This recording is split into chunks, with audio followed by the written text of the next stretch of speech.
Hello दोस्तों, मैं आयुष और आज हम हैं बनारस के घाट पर। बनारस के घाट पर वो घाट जो घूमने के लिए दुनिया में तो मशहूर है ही, लेकिन इन घाटों के नाम के पीछे क्या रहस्य है उसके लिए हमें बताने के लिए कृष्णा गुजराती जी हैं। तो कृष्णा गुजराती जी को बहुत हमने बात किया, बहुत नॉलेज है इनको। तो कृष्णा गुजराती जी से हम लोग बात करेंगे कि कृष्णा के नाम से गुजराती का क्या मतलब है। एक्चुअली सर्वप्रथम हम लोग तो प्योर बनारसी ही हैं और गुजराती इसलिए है क्योंकि हमारे जो फोरफादर थे वो गुजरात से बिलोंग करते थे, लेकिन अब वो धीरे धीरे यहाँ पर बस गए।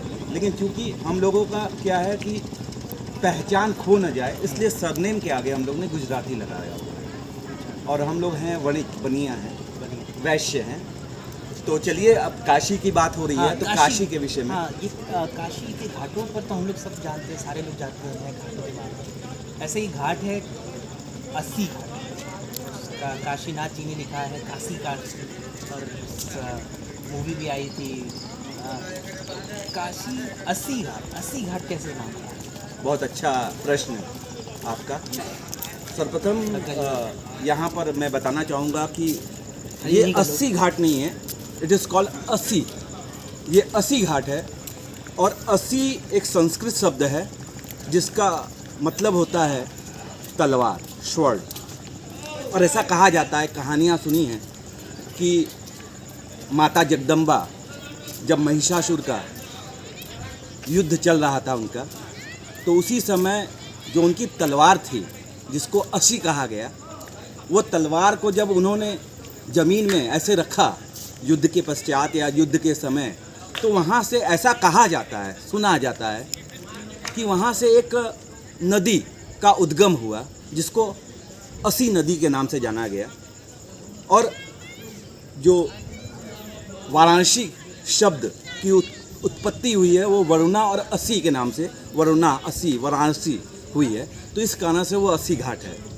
वो 80 घाट नहीं है, लेकिन उसका अपभ्रंश रूप में 80 घाट करते रहते हैं, उसका नाम हमारे 80 घाट। 80 घाट है और 80 का मतलब होता है तलवार। और सारे घाटों में एक प्रमुख घाट है दशाश्वमेध घाट, उसके बारे में बताएं। लेकिन 80 घाट के बारे में एक और बात मैं आपको बताना चाहूँगा और अपने दर्शकों को भी, कि जो काशी है, ये काशी जो है ये धनुषाकार में है, कर्व लिए हुए है, धनुष, हाँ, एक कर्व में है। और ऐसा कहा जाता है कि जो 80 घाट है वो आग्नेय कोण पर, ज्योमेट्री में जाए तो आग्नेय कोण पर है। और योगासन के लिए, योग के लिए सबसे उत्तम जगह वो है। और हमारे प्रधानमंत्री नरेंद्र भाई मोदी जी ने वहाँ पर ही फावड़ा चलाया था और आज वो बन के तैयार हो गया है। तो उसका विशेष, और एक नया घाट उसके बगल में भी बन रहा है, तो वो 80 घाट की है। दशाश्वमेध के घाट बताएं। अब दूसरा घाट है दशाश्वमेध घाट। जैसे नाम दशाश्वमेध, तो दशाश्वमेध का मतलब यहाँ पर 10 अश्वमेध यज्ञ हुए। तो ऐसा कहा जाता है कि 10 घोड़ों, हाँ, 10 घोड़ों का, हाँ, 10 घोड़ों को लेके अश्वमेध यज्ञ हुए। और ऐसा कहा जाता है कि ब्रह्मा द्वारा वहाँ पर जो है यज्ञ कुंड, जो कि आज भी, अगर कहा जाता कि आज भी वो है वर्तमान में भी। और अभी कुछ महीने पहले जब यहाँ पर निर्माण कार्य स्मार्ट सिटी का हो रहा था, तो यहाँ एक इलेक्ट्रिकल पोल लगाने का जल पुलिस के पास में दशाश्वमेध पर हुआ।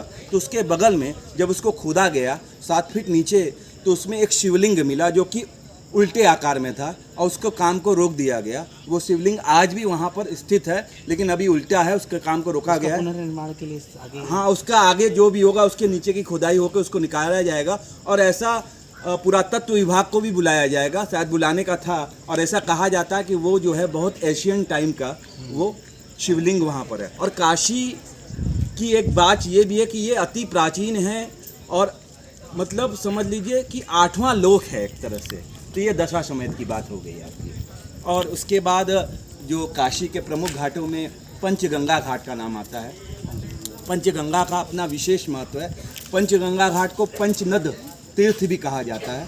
पंचनद तीर्थ इसलिए कहा जाता है क्योंकि इसमें कार्तिक मास में, कार्तिक महीने में इसमें यहाँ पर स्नान और दान की जो है वो उसका महात्म्य है। और पंचनद इसलिए कहा जाता है क्योंकि यहाँ 5 नदियों का संगम है, जिसमें कि गंगा, यमुना, सरस्वती, ये तो 3 प्रमुख नदियां हो गई। उसके बाद चौथी नदी है किरना नदी। किरना नदी पंचगंगा घाट के समीप में ही माता मंगला गौरी का, जो कि जगदम्बा का ही रूप है, उनका मंदिर है। उसी मंदिर में आदित्य यानी सूर्य भगवान का एक छोटा सा मंदिर है और उनका नाम मयूखादित्य है। काशी के बारे में एक बात और बताना चाहेंगे यहाँ पर कि काशी में 12 आदित्य यानी 12 डिफरेंट जो सूर्य हैं उनको भी यहाँ स्थापित किया गया है प्रतीकात्मक रूप में, और वो भी सिद्ध, वो अलग अलग हैं और वो भी कर्व के आकार में है। तो वो वहाँ पर मयूखादित्य हैं। तो उस मयूखादित्य के भीतर से एक सोता बहता है, ऐसा कहा जाता है। उसको लोग पसीने के रूप में, स्वेट के रूप में भी कहते हैं, लेकिन वो एक स्वेटर बहता है और वो नदी का रूप ले लेता है, जो कि एक नाले के रूप में पहले प्राचीन काल में आती थी, जिसको कि किरना कहा जाता था। और उसका जल जो होता था वो दोपहर में 12 बजे के बाद में एकदम शीतल होता था, तो वो किरना नदी हो गई।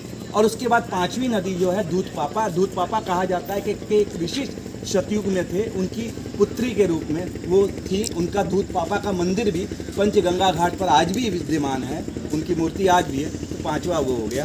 तो गंगा, जमुना, सरस्वती, किरना और दूध पापा, इन सभी का कॉम्बिनेशन जो है वो पंचगंगा है। पंचगंगा का एक महत्व और है कि वहाँ 5 अलग अलग संतों ने समय समय पर अपना जो है वहाँ पर आए, जिसमें कि सबसे पहले आप अगर पंचगंगा घाट काशी पर जाएंगे, वहाँ सबसे पहले है श्रीमठ, जो कि रामानंदा संप्रदाय का मठ है। और ऐसा कहा जाता है कि जो हमारे हिंदी साहित्य के जो कबीरदास जी हुए, जो कि भक्ति शाखा के, उनको राम नाम का जो मंत्र है वो वहीं पर दिया गया।